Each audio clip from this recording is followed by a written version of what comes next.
బాహుబలి సినిమాలో ప్రభాస్ బాహుబలిగానే కాకుండా శివుడి పాత్రలో కూడా నటించాడు. ఈ రెండు పాత్రలు వేటికవే ప్రత్యేకం. అయితే తొలి భాగం చూసిన వారికి జనాలకు శివుడి పాత్ర, అతను చేసిన విన్యాసాలే ఆకర్షించి ఉంటాయి. అయితే ఫ్యాన్స్ ఏమో కానీ ప్రభాస్ కు మాత్రం బాహుబలిలోని రెండు పాత్రల్లో టైటిల్ రోలే చాలా ఇష్టమట. రెండు పాత్రల్లో ఇదే క్లిష్టమైందని కూడా అతను చెప్పాడు.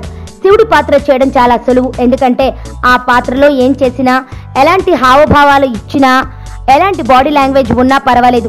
కానీ రాజు పాత్రకు మాత్రం నేను చాలా కష్టపడాల్సి వచ్చింది. దానికి కొన్ని పరిమితులున్నాయి, వాటిని ఫాలో కావాల్సి వచ్చింది. అద్భుతమైన పర్ఫార్మెన్స్ ఇవ్వాల్సి ఉంటుంది, గాంభీర్యం చూపించాలి.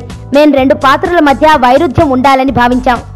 దానికి తగ్గట్లే క్యారెక్టర్ల డిజైనింగ్ చేశారు. నటన కూడా అందుకు తగ్గట్లే ఉంటుంది. బాడీ విషయంలో కూడా తేడా చూపించాను అని ప్రభాస్ తెలిపాడు. బాహుబలి గురించి చెప్పినప్పుడే తాను ఓ అంచనా వేశానని, అది నిజమైందని తెలిపాడు. మంచు పర్వతాల నుంచి వాటర్ ఫాల్ వచ్చే సీన్ గురించి నాకు రాజమౌళి చెబుతున్నప్పుడే ఆయన విజన్ ఏంటో, ఈ సినిమా స్థాయి ఏంటో నాకు అర్థమైంది. ఈ సీన్లను నేను ఊహించుకున్న దానికంటే అద్భుతంగా తీశాడు రాజమౌళి.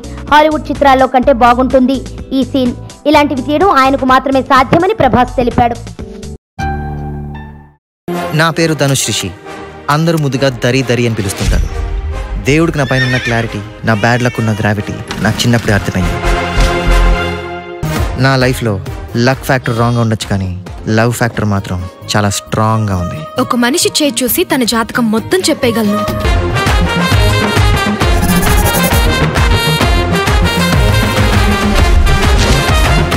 Coming soon.